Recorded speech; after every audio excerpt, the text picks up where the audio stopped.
Two of the group stand side by side and organise themselves silently. A short section of steel pipe is then filled with powders through perfectly folded paper funnels. A pinkish putty rolled soft by thick-knuckled hands with delicate fingernails is used to close the still open end. A long trinket box catches the moonlight as it is opened, and a glass fuse is removed. The fuse is carefully inserted into the puttied end of the pipe, and the mine is rigged. The group look tentatively around. The tallest pulls her cap down, gingerly takes the bomb, scans the brow of the road for a pothole or dip, scrambles fast, runs, crouching low, places and covers it with a dusting of surrounding dirt. It is imperceivable in the night's light. The mine is set. She runs forward low and over to the safety of some small cover, darts on further out of sight. The others move fast, over trunks holding onto branches on the steep slope and cross the river road. They continue to climb with a congregation of trees that grow on the rise to the Dolomite peaks. New saplings show progress in the moonlight. As they rise almost vertically, the trees become shorter, wizened and stunted until they stop. The travellers start to scale the bare blue face of the mountain. The path edge drops away from them, and the difference in their stature and abilities becomes more apparent. One woman stands out. She is the taller assassin, a head above the others.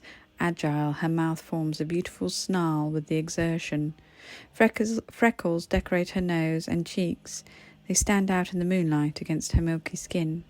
Her hair, loosed from beneath her cap, would in the day be the colour of warm wheat.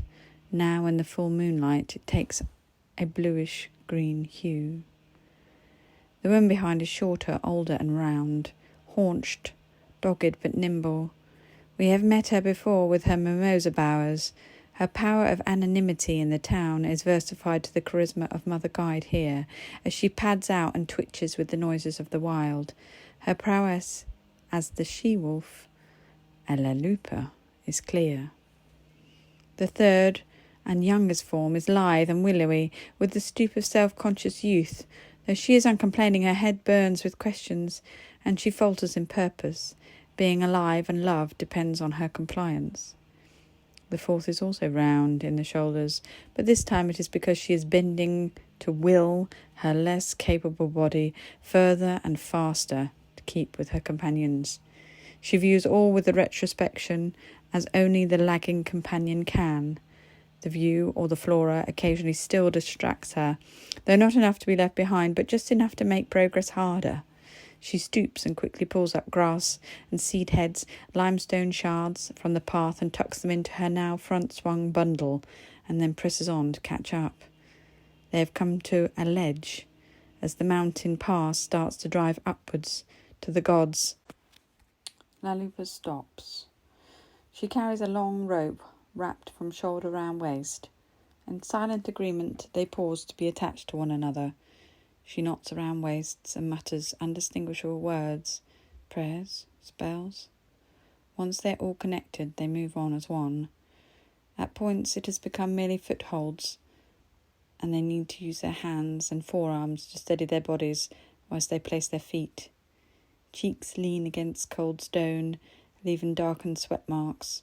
Hands are clammy and losing grip. A falter by one is met with hands and arms around waists. They become a living mass with the mountain, breathing sharp, hearts beating hard. Higher, and the slopes are terrifying.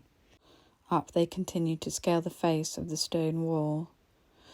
La Lupa calms in the fallen darkness with a gesture. She has sensed the rising fear as it drips and stings the eyes. The reason for her consoling comes within moments. The surprise of freezing cold iron under fingers. Hands fumble and clench the U-shaped runners of a weathered metal ladder driven into the side of the mountain. The relief brings titters and laughter in the throat, though the humour fails fast. As they look up and see the black handles rise in white stone some 50 feet of these man-made escalations, towering away to the next plateau where the snow lies waiting.